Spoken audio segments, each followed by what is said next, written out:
Hello, everyone, and welcome back to the Brightworks. I would be remiss if I didn't cover the current scourge that is sweeping the Supreme Straits at the moment. It's the Blitz Rush. We've all seen it. We've all fallen prey to it, and I'm going to show you a hopefully pristine example today, according to the submission note that was handed in today by our very own Femboy Doctrine. The Supreme Strait Rush, as it should be called here, apparently is becoming a bit of a nuisance. I've played against it. I've done it. It's powerful. It's very powerful, and certainly counters will need to be in place very, very soon. The old days of eco rushing in the back and lollygagging on the naval sides and all that sort of good stuff. Those days are over. The time of the vehicle rush is now. As you can see, our entire red team going to be led today by Slyzor.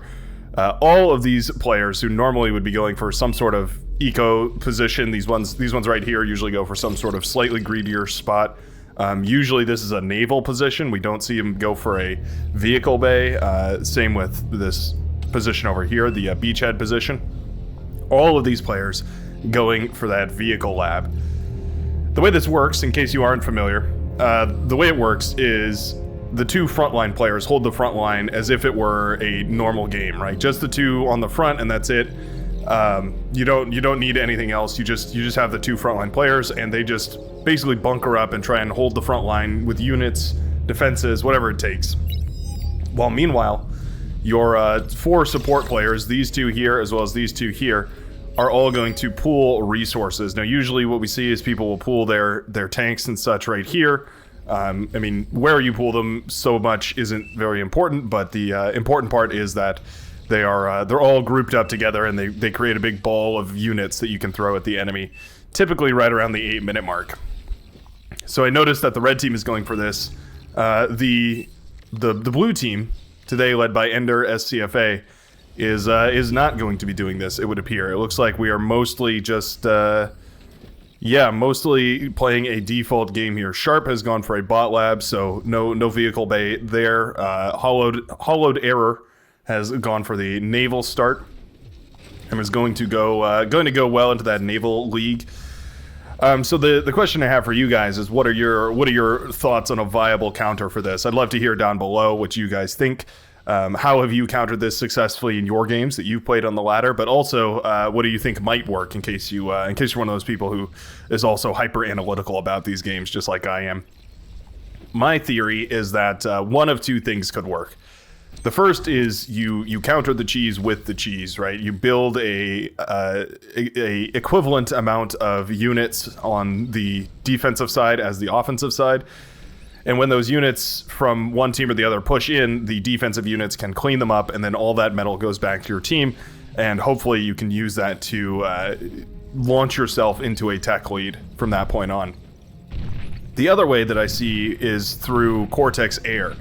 And so Ender SCFA is going to be in that position here. If you get a whole bunch of shuriken out on the map, like 20 of these, they'll probably be able to paralyze enough of the frontline units as they're crossing, and they'll be able to stun them for your units to effectively defend. That's my guess here, but I'm not sure exactly how it would work. I haven't tried it yet, and so that is a untested theory. That's why we're crowdsourcing here.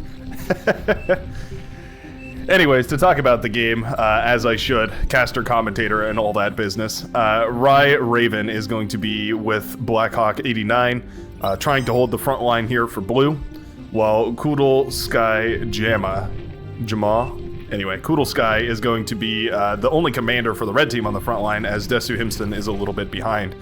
Now, Desu does have tanks out already, so that's quite nice. At the very least, we are going to be getting a couple of stouts out to deny a lot of this reclaim, and we've already seen a couple of resbots go down. Those are actually kind of expensive to lose in the early game. You definitely want to get your money's worth out of them. I mean, they have reclaimed a whole lot of these rocks, so I guess they paid for themselves. But still, better not to lose them than to lose them, obviously. Kind of just generally applies to everything, I suppose.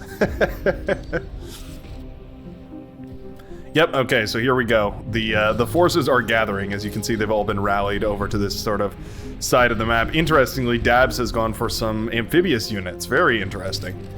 Yeah, I don't mind that actually. I think that's a decent way to mix up this strategy because people are going to start scouting for this pretty early on. I would have loved to see a couple of fighter planes moving over across here. As soon as you see multiple players massing units over on this section of the map, I guess the scout timing is around 5 minutes, but it could be a little earlier than that, maybe 4. You're going to want to take a look over here and see what you can find because, yeah, if you see tanks starting to pool on this side of the map, you know that they're going for the straight rush. We're going to need to think of a name for this. We saw it done with blitzes a whole lot, but I don't think that's the only viable way to do it. I think you can definitely do this with a whole lot of different unit types. So maybe we'll just call it the straight collapse, something like that. Amphib tanks have made their way around, and they're going to start pressuring the right-hand side here. There are some pawns to try and mop this up, and they'll actually do a pretty good job here. Yeah, those amphib tanks are not particularly strong. They are a light tank. So they're not, they're not super crazy. Enough to take down a metal extractor, though. What I would love to see is they pool them here, rather than just send them in one by one. But yeah, you just mass them over on one side. It looks like that is what we're going to do here from Dabs. So that's very good to see. Hollowed error at this point, this is another thing to keep in mind should you be going up against this. If you are playing on the sea lane and there is no contest over on the high seas for you over here, you should immediately take that as a instant message that they're doing something cheeky. If they're not going to be contesting the sea lane, then you need to get some aggression done. And so what I'd love to see is Hollowed Air switching out of a naval facility and going into a hovercraft lab. And then once the hovercraft lab is out, you can start harassing down these metal extractors, tear down the infrastructure over here. But also it's going to give you a great scout about all of these forces that are gathering. Meanwhile, look at this army. We've got tanks from multiple different players here. We've got representation from orange, from light pink, from red, and from yellow. Everybody's getting in on this, as well as fighter support here. The fighters are critical. Those are actually what's going to keep the shuriken at bay, so shutting down my previous idea about what might work here. Yeah, if you include a couple of fighters, or even just some missile trucks, they're going to be able to shoot down shuriken. They get a little too close. What is the answer here? I played a game where we tried to use mines to answer this. We mined just the absolute living hell out of this. We put mines across in multiple layers right here. And for what it was worth, we actually got tremendous value out of putting those mines in. Oh, looks like the go order has been issued. The blitzes roll forward. The tanks stream in. Yeah, look at these light tanks marching forward. This was a great addition. I really, really like the inclusion of these light tanks here. I think that was really nicely done. Well, the light tanks appear to be slightly impervious to the effects of shuriken, as it is taking forever for this to get paralyzed. Interesting. Very interesting. Apparently going to need many more shuriken than that in order to deal with this, but you can see that the front line has already collapsed. Shurikens for the red team were actually included in order to, I guess, paralyze any defenses that were brought out here.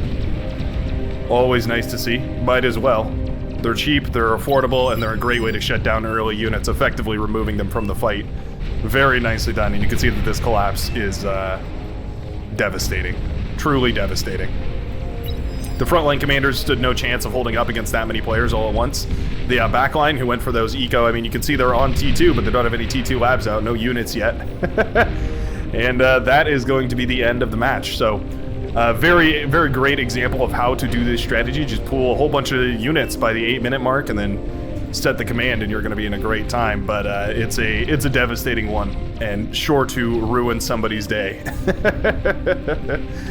Look at these tanks rolling forward. They're completely devastating over here. We do have hounds out now, but it's way too late as the hounds roll off the T2 lab floor. But the entire front line is already caved. There's no way that you're going to clean yourself up after this. Yep. So, how do we prevent this? Well, one thing is around that 4-minute, 5-minute mark, you send a couple of scouts across to try and take a look over here. You see all those tanks pulling, and everyone has to start producing units. It can't be one producing. You can't be the person who scouts it, starts producing units. It really does have to be every single person on the team starts contributing to the front line. Otherwise, you're going to fall just like this, and, wow, what a great example of just how good that teamwork was. Very nicely done, very quick. It just goes to show that you can still pull out some interesting strats. And I think highlighting that teamwork is always going to be the most powerful tool that you have under your belt as a Beyond All Reasons player. I mean, 8 versus 8, what other game has that kind of scale on the most common type of game, or the most common game mode is 8 versus 8. You might as well use all that team play to your advantage. I hope you guys enjoyed this one. I hope this might be helpful, and most importantly of all, I hope we can come together to find some sort of solution to this cheese, because boy is it getting powerful. Thanks a ton for watching, and I guess I will see you in the next video. Peace out.